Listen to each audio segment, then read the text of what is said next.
Lobulillo pulmonar. Está constituido por un bronquiolo terminal y unos sacos alveolares, que sería la parte funcional del pulmón, porque ahí es donde se lleva a cabo el intercambio gaseoso.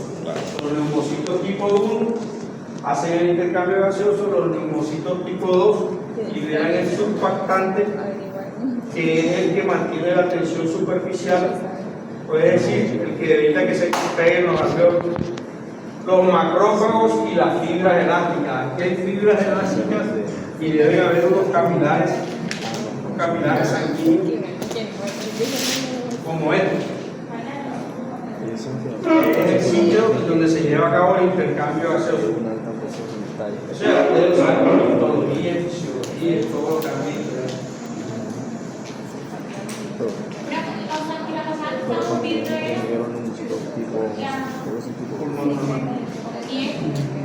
Este que estamos viendo aquí es un edema pulmonar. Edema pulmonar. Lo que están viendo aquí son macrófagos de una enfermedad que se llama insuficiencia cardíaca congestiva. En la insuficiencia cardíaca congestiva hay una retención de líquido por los mecanismos fisiopatológicos que ya hemos visto en distintas ocasiones. En la clase pasada lo vimos por el eje renina y angiotensina aldosterona. Se acumula líquido en los espacios alveolares, lo que impide que se genere el intercambio gaseoso. Los macrófagos que están aquí se llaman hemosiderófagos, o también se les denomina células de la insuficiencia cardíaca. Células de la insuficiencia cardíaca. Esa es una representación histológica de una enfermedad cardíaca con repercusiones en el pulmón. Hemosiderófagos. Se llaman hemosiderófagos porque tienen hemosiderina. Ven el color así como rojizo, como el hierro. Hemosiderina, cargado en el citoplasma de esos macrófagos. Entonces la hemosiderina es producto de la degradación de la hemoglobina. En los pacientes con insuficiencia cardíaca hay congestión capilar. La sangre queda allí acumulada, se extravasa y es fagocitada por los macrófagos.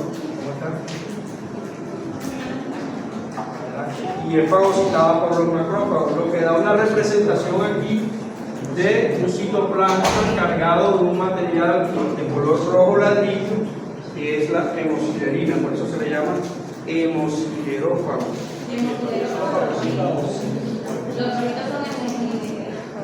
Los rojos es hemosiderina, rojo ladrillo. Y la célula que fagocita ese color rojo ladrillo se llama hemosiderófago.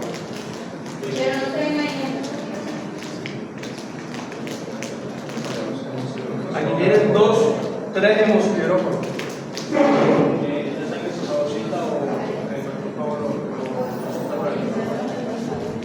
Ya está fagocitado. Lo llevan al ganglio linfático del ilio pulmonar y allí a través del vaso linfático adherente pasa al vaso linfático diferente por el ganglio linfático y es eliminado del conducto torácico. Ya sé que venir. Sí, no me digan mucho porque ya quiero.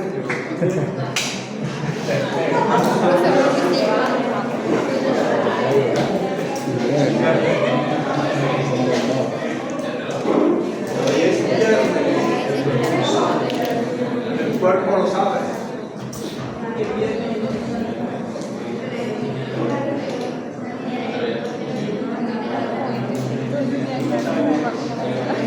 Y yo sé. ¿Qué es el síndrome de distrés respiratorio? Síndrome de distrés respiratorio. Distrés. Tenemos dos, el del recién nacido y el del adulto. En el recién nacido, prematuro, ahorita les dije, los neumocitos tipo 2 producen el surfactante que mantiene la tensión superficial. Cuando ellos nacen antes de las 36 semanas, prematuros, entonces todavía los neumocitos 2 no funcionan. Y se genera entonces un colapso de los espacios alveolares, se pegan los alveolos y el niño puede fallecer. Digo puede, en la medida en que sea atendido a tiempo, ¿verdad? Si no lo atiende, va a fallecer. En caso de que se colasen los alveolos, ¿cómo hace para volver? Entonces, se le aplican medicamentos dilatadores y se le aplica surfactante, que lo venden en el mercado. ¿Ya? Pero para evitar la compra del surfactante que es caro, entonces cuando la mujer está teniendo los dolores antes de las 36 semanas, se hace una maduración pulmonar. ¿Han oído de la maduración pulmonar? ¿Sí? Presten atención, lo que están hablando por allá, después viene la lloradera. Y la nota de autoevaluación no está muy buena porque hay gente que no viene, hay gente que espera que llueva, no llueve. Entonces, ¿en qué consiste la maduración pulmonar? Se le inyecta un corticoide hoy, uno mañana y a los 8 días a la madre, y eso hace que se maduren los neumocitos tipo 2, y entonces, de acuerdo a la evaluación del ginecostetra, dice, bueno, ya está maduro, podemos esperar a que cumpla las 36 semanas. Aquí la aguantamos, hay niñitos que no se aguantan. Falta una semana para las 36 semanas y se quieren salir, pero ya están los pulmones con maduración. Lo sacan y lo dejan en incubadora ahí para evaluarlo, ¿verdad? Si nace prematuro sin haberse hecho eso, entonces ya hay que inyectarle el surfactante y es más costoso. Se supone que no se debe controlar las 36 semanas, No hay repercusiones al respecto. Bueno, entonces, ¿qué observamos nosotros en esos pulmones hacia la del recién nacido? Y en el del adulto puede ocurrir también como consecuencia de una sobredosis de oxígeno, ¿verdad? El paciente está hospitalizado ahí, le pusieron oxígeno a razón de 3 litros por minuto, pero el mismo paciente ve que el oxígeno no le está pasando y le abre eso ahí. Entonces se le produce un síndrome que se llama síndrome de membrana hialina. Esto que está por aquí es una coloración rosada con una respuesta inflamatoria. Miren que hay muchos neutrófilos. La imagen que sigue a continuación está mejor. La membrana hialina es esta membrana rosada que se adhiere y se adosa a la superficie de los alveolos.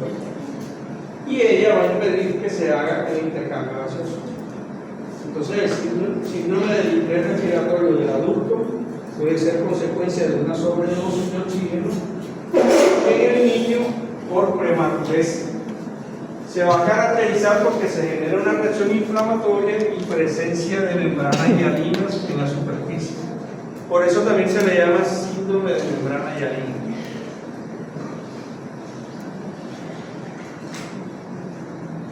¿Qué es eso?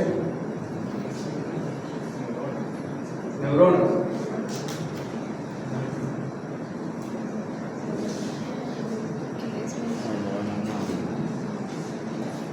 Ustedes estaba esperando que yo viera nada.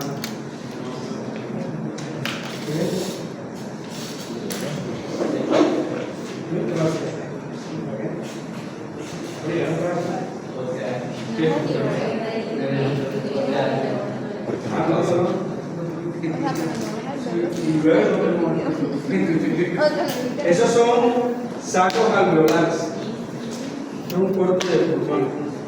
Pero ¿qué tienen esos sacos alveolares? ¿Qué me dicen? Están colapsados. ¿Quién da más? ¿Cómo se ven los cabiques de esos alveolos?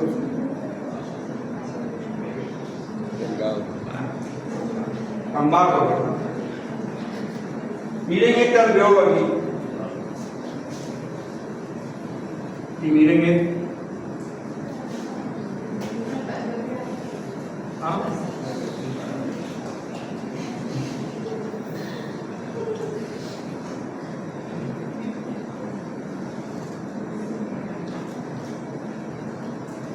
Bueno, ese es un enfisema pulmonar.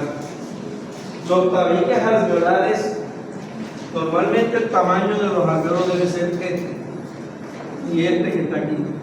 pero esto que está acá indica que los tabiques alveolares que estaban aquí presentes se han roto y han desaparecido. ¿Cómo, profe? Enfisema, ¿qué significa la palabra enfisema? Sí, pero de los tabiques de la canción. ¿Qué significa? Cuando dijo que estaban. Rotos. Ajá. Ok, yo te estoy señalando. El tamaño debe ser este. Entonces, en este espacio hay 1, 2, 3, 4, 5, 6. Los tabiques alveolares que estaban aquí han desaparecido, dejando un espacio más grande. Allí en esa zona donde entra el aire, no hay quien lo expulse porque no hay fibras elásticas. Se llama enfisema o atrapamiento de aire.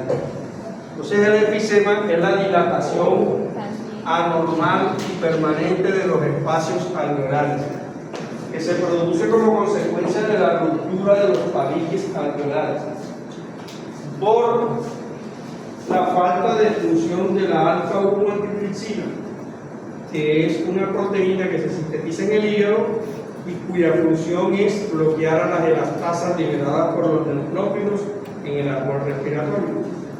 Si una persona fuma, se genera una reacción inflamatoria que participa principalmente un grupo de células llamados neutrófilos. Ellos liberan una enzima que se llaman elastasas y se encargan de degradar a las fibras elásticas que están aquí en los tabiques alveolares. Pero como esa persona que está fumando tiene producción normal de alfa-1 antitripsina, ella bloquea la elastasa y eso no ocurre en primera instancia. Si la persona persiste con el hábito de fumar, entonces el mismo proceso inflamatorio libera radicales libres de oxígeno que bloquea a la alfa-1 antitripsina y entonces comienza el proceso de destrucción de los tabiques alveolares. Si la persona nace sin alfa-1 antitripsina, entonces ya no tiene necesidad ni siquiera de fumar, porque la sola contaminación ambiental va a generar la destrucción de los tabiques alveolares. Pero nunca ha fumado, mira que se ahoga, es que no tiene alfa-1 antitripsina. Entonces, la forma más común de enfisema es la que se le llama centroacinal y es la que se presenta con los fumadores. Cuando la deficiencia es congénita de alfa-1 antitripsina, se produce el pan-acinal, es decir, todo el ácido está dilatado y no se asocia con el hábito de fumar. Si la persona fuma, ya es un efecto adicional.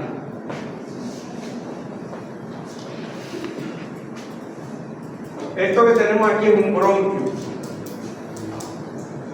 y acá una reacción inflamatoria intensa alrededor del bronquio, en la que participan los linfocitos.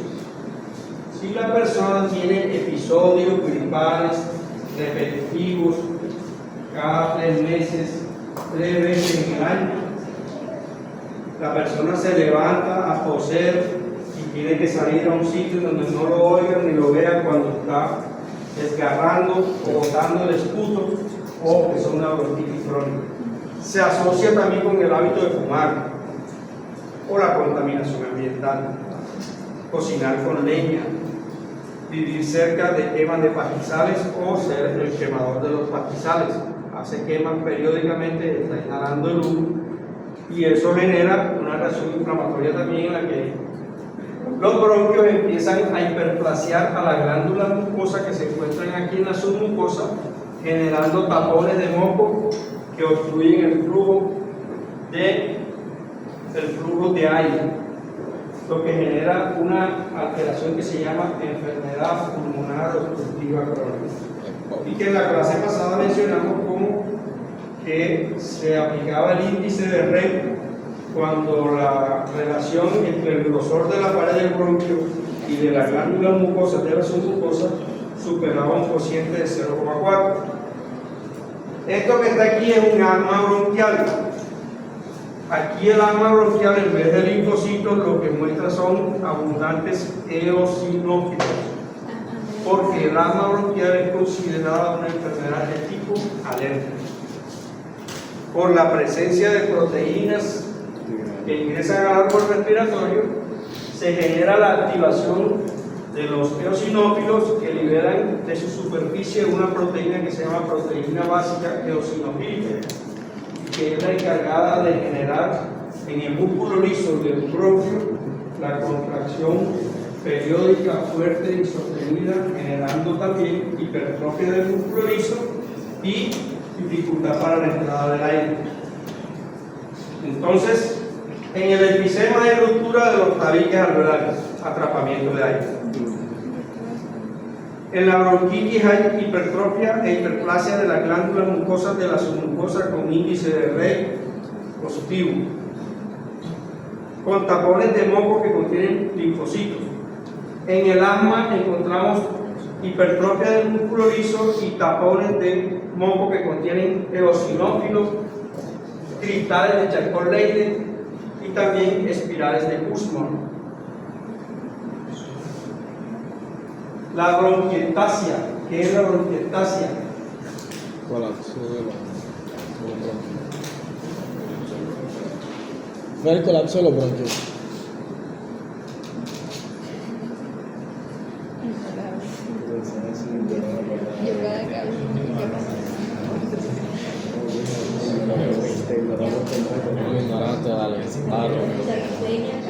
¿Qué es la bronquiectasia? El colapso de los bronquios. ¿Ah? El colapso de los bronquios. El colapso del bronquio. El colapso del bronquio. Es una dilatación anormal y permanente de la pared de los bronquios que se caracteriza porque hay ruptura con hemorragia y necrosis. Los bronquios se rompen, se dilatan y se rompen literalmente. Y esto genera manifestaciones clínicas, principalmente la tos productiva con hemoptisis, o sea, sangrado. Característicamente tiene halitosis la persona. Cuando el paciente llega, que se vaya un poquito. Háblame por WhatsApp. ¿Ah? Halitosis, Pero que se siente mucho. mal aliento. Pero es producto de la lesión necroinflamatoria que se presenta aquí en la pared del bronquio, ¿verdad? Digamos que no se produce por desaseo de la persona. En los niños, los cuerpos extraños son la causa más común de la bronquiectasis. En los adultos, los tumores y la bronquitis crónica serían la causa más común de la bronquiectasis.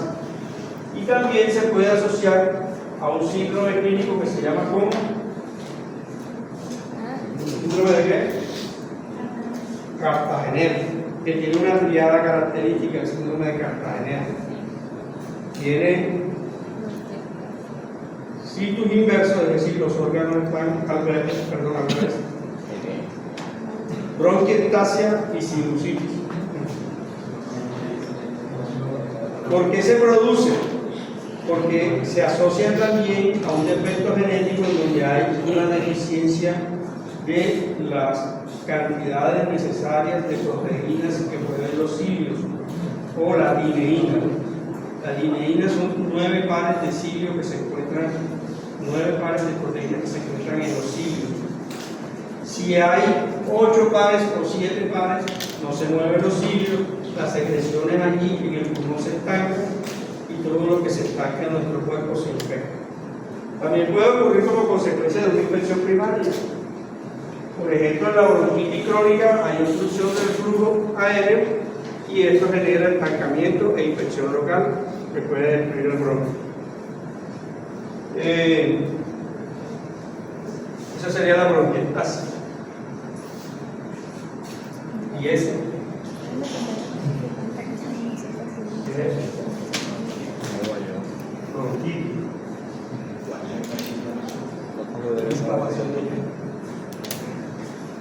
Esta sería una hipertensión pulmonar, ¿verdad? Las enfermedades que acabo de mencionar, asma, enfisema, bronquitis crónica, bronquiectasia y las malformaciones congénitas cardíacas pueden generar entonces hipertrofia del ventrículo derecho porque hay una sobrecarga de trabajo pulmonar generando hipertensión pulmonar. Paredes arteriales pulmonares engrosadas y tortuosas.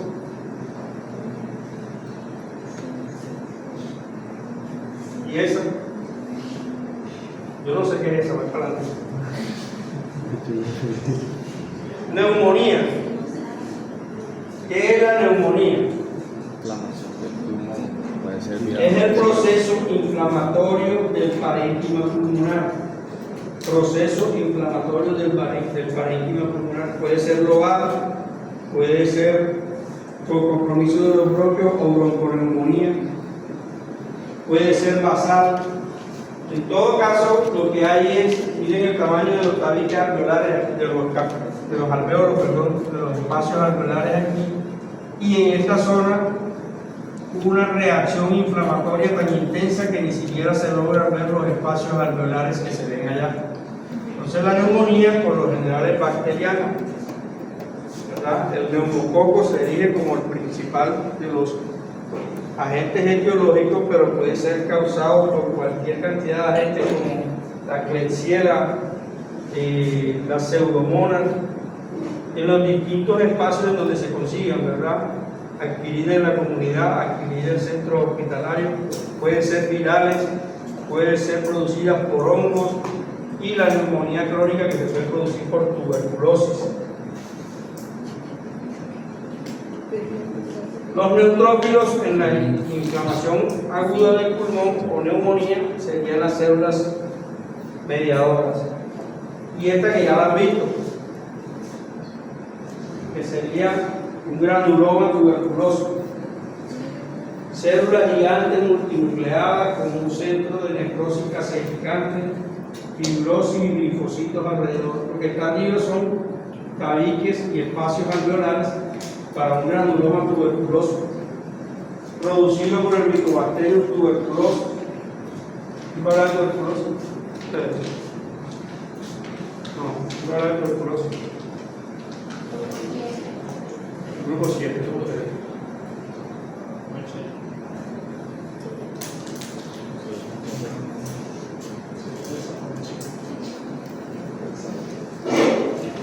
carcinoma de células escamosas en un foco de metaplasia escamosa del fumador. Entonces miren, lo que vemos aquí son lengüetas de epitelio escamoso que tienen pleomorfismo, hipercromasia, anisocariosis, presencia de mitosis atípicas numerosas. En un foco de metaplasias escamosas se origina el carcinoma de células escamosas del pulmón, que es de localización central. Cuando nosotros tengamos un paciente que tiene una masa en el bronquio principal o en los bronquios intrapulmonares, lo más probable es que sea un carcinoma de células escamosas y que se asocie con el hábito de fumar o también con contaminantes ambientales. Porque si la masa ya está localizada es en la periferia del pulmón, es decir, hacia las afueras del pulmón, ya se trata de un adenocarcinoma del pulmón. Que de acuerdo a la nueva clasificación que existe, ya superan los adenocarcinomas a los carcinomas de células escamosas en frecuencia.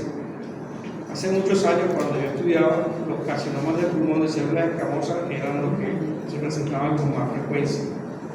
Pero es que había una clasificación de los carcinomas broncogénicos que tenían separados a los carcinomas de células escamosas, los adenocarcinomas y el carcinoma bronquioalveolar. Al bronquioalveolar lo introdujeron en los adenocarcinomas y entonces eso ha generado que sean más comunes los adenocarcinomas. Esa inclusión no es caprichosa, ¿verdad? Esa inclusión es debido a que se demostró que los carcinomas bronquioalveolares son adenocarcinomas. Entonces, bueno, vamos a meterlo acá en un solo.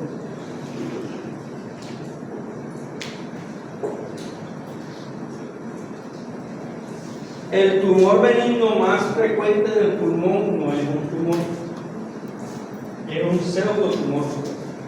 Se llama ¿cómo? Amartoma pulmonar. ¿Se acuerdan de la palabra amartoma en el capítulo de neoplasia? Los amartomas no son verdaderos tumores, sino que son pseudotumores, son un crecimiento desordenado del tejido donde se presente. En el pulmón, el tumor más benigno, más frecuente, es el amartoma, ¿cierto? Aunque hay otros tumores benignos. Linfomas del pulmón. Chao. Bueno, entonces